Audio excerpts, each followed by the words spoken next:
Hello, this is the luckiest maths teacher in the world. Thank you so much for tuning into this video in which we'll look at rounding decimals. So sometimes you'll get a number you have to deal with, or you'll get an answer that looks like this. So it's a bit of a complicated looking number. So a decimal has a whole number part, and then it has this thing here, which is part of a number.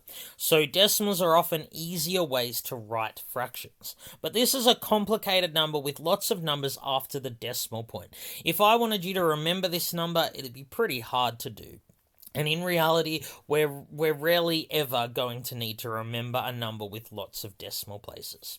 So when we round decimals, what we do is we find a number that's very close to this number, but it's easier to use. It has fewer decimal places. So what I'm going to do is I'm going to round this number here.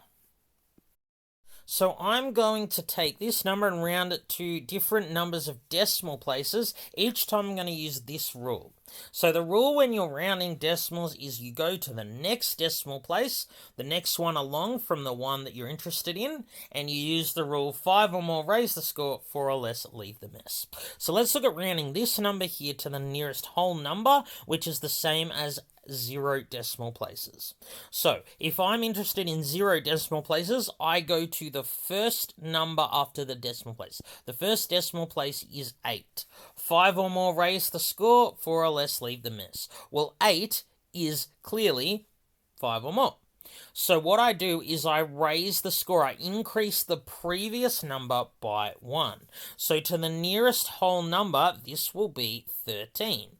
Now note 13 and 12.82975114, these two numbers are not equal. This one is a little bit higher than this one. But this is the closest whole number to this.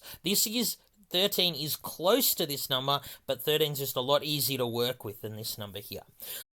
Okay, so let's now raise this number here to the nearest tenth or to 1 decimal place. These two things mean exactly the same thing, because the first column after the decimal point is the tenths column.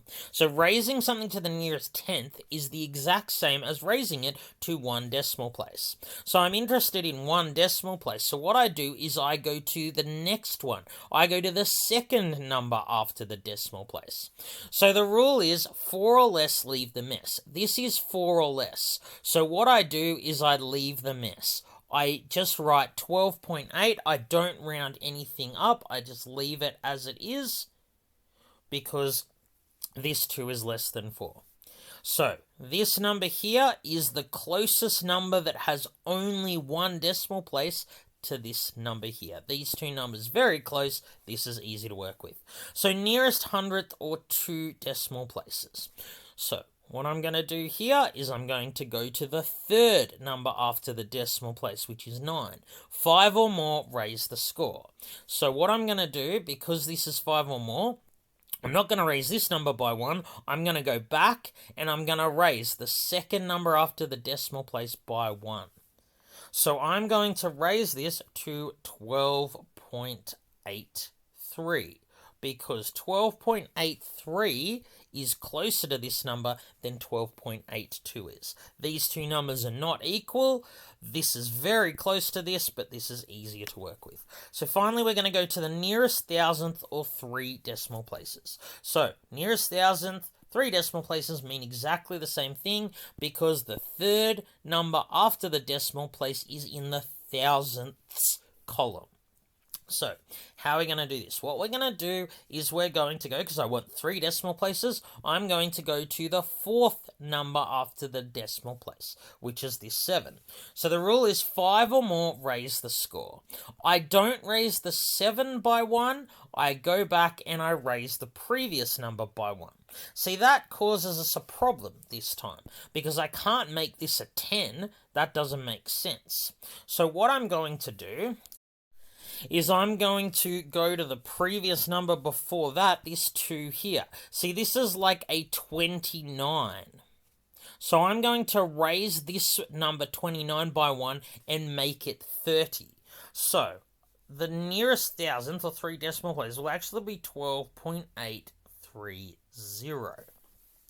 So this number here is very close to this one. They're not equal, but this is a lot easier to work with. So this is a special case when you have to round a digit up, but the digit you have to round up is 9. We're sort of, because we can't make this a 10, we're sort of going to raise this one up as well. Okay, making that a 29.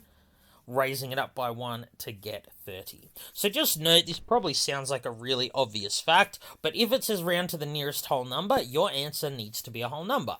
If it says round to the nearest tenth or 1 decimal place, your answer has to have 1 decimal place. If it says round to 2 decimal places, your answer has 2 decimal places. Round to 3 decimal places, your answer should have 3 decimal places. Again, all we're doing here is just finding numbers that are very close to this, as close as possible to this, but easier to work with. Alright, thank you so much for tuning into this video. This has been the luckiest maths teacher in the world. Have a great day.